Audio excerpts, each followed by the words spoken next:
Halo teman-teman, kembali lagi bersama gue Salma di Menurut Gue.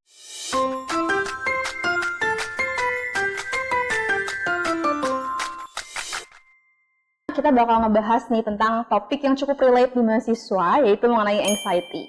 Nah, perlu diketahui sebagai mahasiswa kita kan tahu ya kalau kehidupan kuliah itu nggak seperti kayak di kehidupan drakor yang bawa tote bag, pamer outfit, minum es kopi gitu ya. Banyak banget tugas dan deadline-deadline yang menumpuk dan belum juga ada tekanan-tekanan akademis gitu ya yang mungkin bisa dikasih dari diri kita sendiri atau dari orang di sekitar kita. Dan di sini kita udah ada dua narasumber yang cukup relevan juga karena mereka ini punya basic knowledge di psikologi. Perkenalkan, nama aku Graciela Valencia, biasa dipanggil Grace, dari Prodi Psikologi Angkatan 2022, sekarang di semester 5. Halo teman-teman semuanya, perkenalkan nama aku Alexandra Pascalia Maharani, biasa dipanggil Sandra, aku dari Psikologi Angkatan 2023. Aku akan ada pertanyaan-pertanyaan sedikit yang mungkin kalian nih yang udah belajar psikologi bisa kasih tahu kita dan teman-teman di sini. Menurut kamu anxiety itu apa sih? Mungkin menurut aku, kalau yang orang tahu kan biasanya anxiety itu cemas ya. Cuman kalau bentuk lebih konkretnya, anxiety itu rasa ketakutan yang kita rasain, yang dimana itu kita takut pada satu hal yang udah berlebihan banget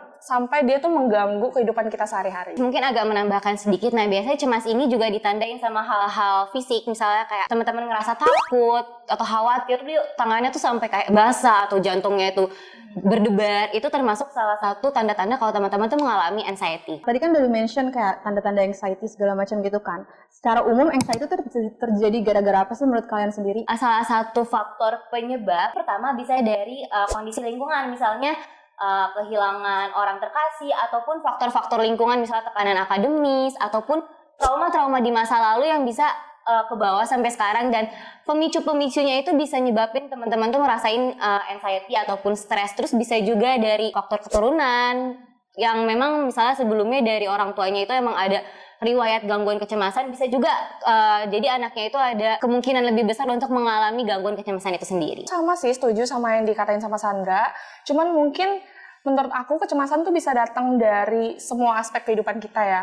Terutama ketika kita ngerasain adanya kayak ketidakpastian gitu. Kita expect-nya apa dan kita nggak yakin kalau itu akan terjadi seperti yang kita harapkan. Nah itu pasti bisa menimbulkan rasa cemas. Misalnya lagi ada di situasi sosial, sendiri, nggak punya teman, di lingkungan yang kita nggak familiar, itu juga bisa nyebabin rasa cemas. Tergantung bagaimana pribadi orang, dia tuh rentan atau nggak mengalami cemas. Berarti anxiety itu datang karena itu adalah hal-hal yang mungkin sangat dekat dengan kita sehari-hari gitu ya, mungkin dari sekedar presentasi aja atau berada di lingkungan baru yang kita nggak ketahuin gitu kan, itu cukup umum dialami oleh semua orang gitu kan. Kalau dari kalian sendiri pernah nggak sih masa cemas di situasi sosial seperti mungkin kalau lagi presentasi gitu atau datang ke tempat baru yang kalian belum kenal gitu? Kalau kayak situasi sosial, presentasi itu nggak terlalu sering ngalamin cemas sih, karena mungkin jam terbangnya juga udah banyak. Kalau di psikologi kan kita lumayan cukup banyak tugas-tugas presentasi. Cuman misalnya lagi ngerjain tugas, nah biasanya itu justru kayak gimana nih outputnya, nanti nilainya gimana. Lebih ke itu sih kalau aku cemasnya dibandingkan dengan lingkungan sosial. Cemas karena mungkin kita sendiri juga ngerasa effort kita kayaknya belum maksimal deh. Kalau aku tuh lebih mengalami anxiety waktu tekanan akademis, ya kayak misalnya nih sekarang lagi padat-padatnya kan, bikin aku ke pressure, aduh bisa nggak ya selesaiinnya, bener-bener yang kayak netting, iya bisa overthinking dan bahkan sampai kadang deg-degan gitu. Apa sih yang kalian rasakan dari dampak anxiety itu? Mungkin akhir-akhir ini, seminggu terakhir ini aku lagi ngalamin banget anxiety yang sampai aku tuh insomnia, bener-bener yang sampai susah tidur karena yang di pikiran aku tuh bener-bener kayak aduh aku bisa nggak ya ngelewatinnya, aku takut nggak bisa, takut hasilnya nggak bagus, takut apa yang udah aku lakuin tuh nggak sesuai. Itu bisa banget ganggu bahkan sampai ke pola makan aku jadi nggak mood makan. Kalau menurut aku justru kadang rasa cemas itu bisa bikin kita punya ada dampak positifnya gitu. Misalnya kalau kayak aku sendiri, karena aku cemas tugas aku nanti outputnya gimana, aku jadi lebih ekstra mendetail ke tugas-tugas aku gitu. Jadi lebih prepare. Kalau misalnya kayak presentasi, walaupun aku sekarang udah nggak terlalu ngerasa cemas gimana, tapi di awal-awal tuh kan sebenarnya banyak rasa cemasnya juga. Nah itu jadinya bikin aku malah lebih banyak prepare dibandingkan orang lain gitu. Karena kita takut respon orang lain seperti apa, takut ke depannya jadi apa, jadi kita lebih banyak mempersiapkan diri ketika kita ada rasa cemas itu. Kalau media sosial sendiri, kita kan sekarang hidup di era digitalisasi ya. Kalian sendiri ngerasa nggak sih ada dampak dari era digitalisasi ini yang mempengaruhi dampak anxiety itu kepada individu gitu. Ketika kita ngelihat misalnya biasa tuh kan ada teman-teman kita sering update kayak kehidupan mereka gimana atau kayak progres tugasnya seperti apa. Nah kalau aku biasanya cemasnya lebih ke kayak FOMO gitu sih, kayak takut ketinggalan, dia kok ngerjainnya udah sampai bab 2, kok gue masih baru bab 1 gitu. Lebih ke cemasnya di gitu. Pas kita ngeliat pencapaian-pencapaian orang lain yang seumuran dengan kita, pasti kita ada ngerasa cemas kayak, kok gue masih di sini-sini aja nih, sedangkan orang lain udah jalannya sejauh apa. Karena di sosial media itu rentan banget yang namanya social comparison kan, kayak kita perbandingan sosial, kayak misalnya kita melihat orang lain yang hidupnya mungkin kelihatannya di media sosial itu kayak lebih indah, wah dia kok bisa ya ngedapetin segalanya yang aku tuh nggak bisa. Kadang itu tuh bikin jadi suatu pemicu yang bikin kita tuh ngerasa anxiety juga, karena kita nggak bisa seperti apa yang kita lihat di media sosial itu. Terus juga karena media sosial ini kita nggak bisa jaga kata-kata orang, jari orang. Kadang sosial media ini jadi rentan sama cyberbullying, dan dimana cyberbullying ini juga bakal jadi salah satu pemicu utama dan terberat dari si anxiety juga. Bagaimana sih pengaruh lingkungan kampus dan pertemanan dalam meningkatkan atau mengurangi kecemasan yang kamu udah alami gitu? Penting banget untuk milah-milah, cari teman itu tapi bisa diajak main, bisa juga diajak buat belajar bareng. Karena kuliah itu ada masa di mana teman-teman itu perlu dukungan secara akademis dari teman gitu. Dan nggak dari teman aja, tapi dari keluarga juga, karena sejauh apapun teman-teman pergi, karena kan tempat pulang itu kan keluarga gitu. Kehidupan perkuliahan tuh penuh kecemasan ya gitu. Mulai dari cemas takut ketinggalan sama temen, cemas takut dari tuntutan dosen.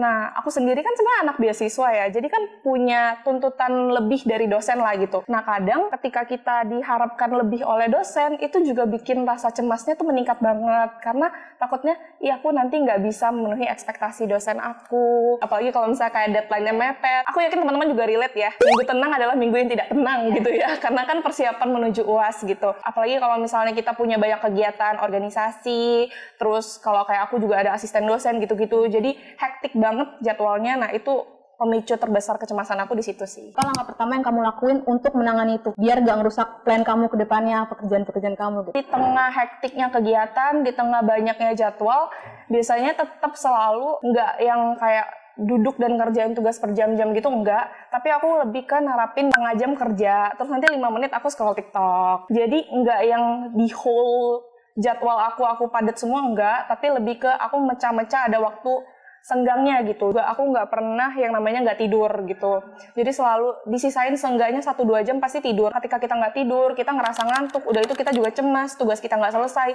Jadinya tuh menimpa-nimpa terus dan nggak ada yang selesai dan sesuai dengan yang kita harapkan gitu. Jadinya malah makin cemas gitu. Jadi menurut aku penting banget untuk kayak self reward, untuk kayak punya waktu istirahat. Time managementnya harus bagus. Tubuh kita jangan terlalu banyak diforsir, karena itu yang bikin makin cemas sih. Dari aku sendiri sih paling nerapin mindfulness atau enggak cognitive behavior therapy, di mana anxiety ini kan berkaitan banget sama pikiran-pikiran, pola-pola pikiran negatif gitu kan. Nggak bisa selesai. Nah, hal-hal yang kayak gitu coba pelan-pelan diubah. Walaupun kelihatan kayak kamu pasti bisa kok, yang tadinya mikirnya itu nggak bisa gitu. Coba untuk lebih positif lagi, karena pikiran itu mempengaruhi semuanya gitu. Yang kedua itu self reward, karena self reward itu bentuk penghargaan dan apresiasi ke diri sendiri, itu penting banget.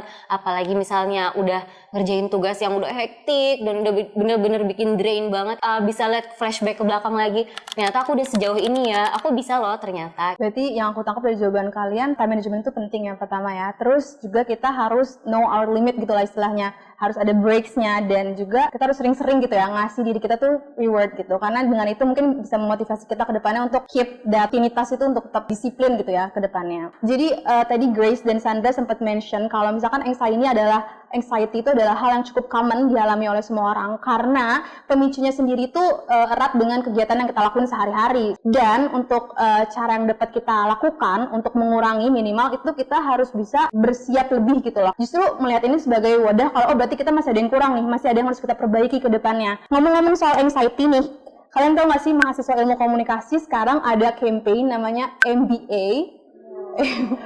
Kalau menurut kalian MBA itu apa? Kalau di psikologi MBA itu merit by accident ya. Kalau di kamu tuh apa tuh MBA itu? Kalau Sandra apa? Mahasiswa bebas anxiety. Itu jadi ya, jadi makanya. iya, jadi itu sebenarnya clickbait aja biar banyak yang support campaign Oke. kita. Jangan lupa follow ya. Oke. Jadi campaign kita ini adalah campaign untuk mengedukasi karena masih banyak ternyata anak-anak mahasiswa ini yang merasa anxiety di kampus karena tekanan akademik dan lain sebagainya, tapi mungkin masih menganggap hal ini tuh tabu gitu ya. Agar bisa lebih terbuka dengan isu ini dan tidak merasa malu, agar bisa cepat mendapatkan pertolongan dan mendapatkan tips-tips dari kita bagaimana cara mengatasi anxiety tersebut. Jangan lupa untuk follow IG-nya di sini. Terima kasih udah nonton video ini. Terima kasih juga untuk Grace dan Sandra. And see you in the next menurut gue. Bye-bye!